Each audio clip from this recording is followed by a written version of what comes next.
Bonjour et bienvenue dans cette capsule vidéo. Aujourd'hui, on voit ensemble comment faire la différence entre un rêve commun et un rêve qui est prémonitoire.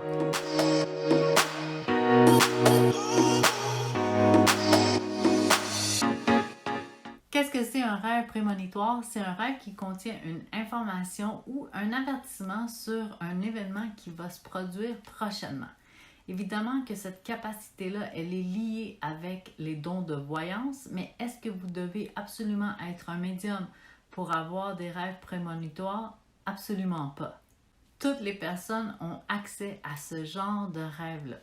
Commençons d'abord par parler du rêve en régulier, du rêve général. Ce que je veux vous inviter à faire, c'est de prendre des notes. Moi, j'ai un calepin, un petit cahier qui est apposé sur ma table de chevet avec un crayon.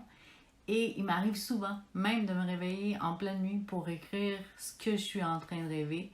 Puis le matin, quand je me réveille, je raffine ce que j'ai écrit, mon ressenti, mes sentiments. Écoutez, c'est sûr qu'au début, c'est un peu bizarre. Je vais vous dire aussi, je vais vous avouer, franchement, je n'ouvre pas la lumière. Puis de près, moi, j'ai besoin de porter des lunettes. Mais quand ça m'arrive, j'arrive à écrire les mots sur mon calepin de façon assez claire, assez lisible. Et au matin, je me surprends moi-même en mettant mes lunettes de voir à quel point j'ai bien écrit les détails concernant mon rêve. Évidemment que je ne mets pas toute l'histoire, mais je dépose quelques mots qui vont être importants et je vous invite vraiment à faire la même chose. Déposez un petit calepin à côté de votre table de nuit et écrivez les détails sur les rêves que vous êtes en train de faire. L'idée, c'est de décoder les symboles qui arrivent dans les rêves et d'en faire une analyse. Vous savez, les rêves ne sont pas à interpréter avec les images qui nous sont présentées, mais bien avec les symboles qu'ils représentent pour nous. Je vais vous donner un exemple. Il y a un moment donné où moi, j'ai imaginé que j'avais 3 enfants. Dans la vie de tous les jours, j'en ai 2 et elles sont grandes. Mais dans mon rêve, j'avais des bébés. J'avais 3 bébés dans les mains. Et pour moi, j'avais associé le salon de l'éveil comme étant mes bébés. Et puisque j'en présentais 3 cette année-là, je m'étais imaginé avec 3 bébés. C'est donc à vous d'accrocher les symboles avec votre réalité, avec vos interprétations. La particularité avec les rêves prémonitoires, c'est que c'est seulement après que l'on sait qu'ils étaient prémonitoires. Des recherches démontrent que les rêves prémonitoires surviennent de 2 à 4 jours avant l'événement. Et contrairement à la croyance populaire, vous pouvez avoir un rêve prémonitoire même si vous êtes dans un sommeil léger. Je sais que la plupart des gens pensent que c'est seulement dans les sommeils profonds que ça arrive, mais je vous dis, ça arrive autant dans un sommeil léger que dans un sommeil profond. Pour revenir au rêve commun, le rêve commun, il est étrange. Le rêve commun, il est incohérent. Tandis que le rêve prémonitoire, là, il a des caractéristiques vraiment spécifiques. Vous allez voir, là, c'est des caractéristiques réalistes qui peuvent s'appliquer et qui sont crédibles dans un scénario plausible, un scénario de tous les jours.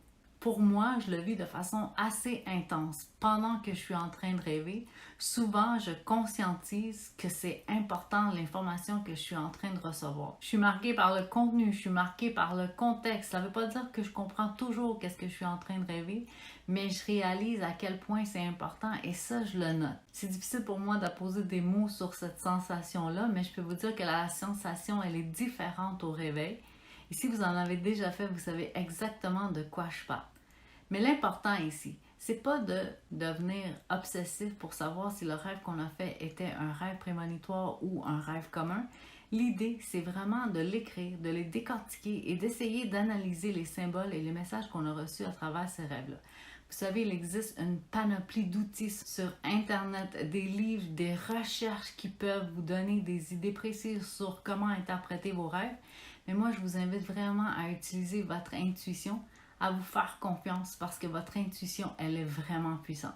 Je termine cette capsule vidéo en vous disant, vous savez, les rêves prémonitoires existent depuis la nuit des temps.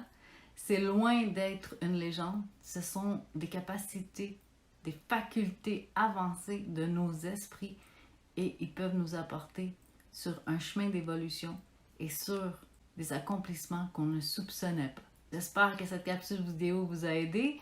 J'espère que vous allez me suivre sur les médias sociaux. Je vous invite à vous joindre sur ma chaîne YouTube si vous ne l'avez pas déjà fait. Je vous invite à appuyer sur la petite clochette et vous abonner. Je dépose des capsules vidéo comme celle-ci à chaque semaine.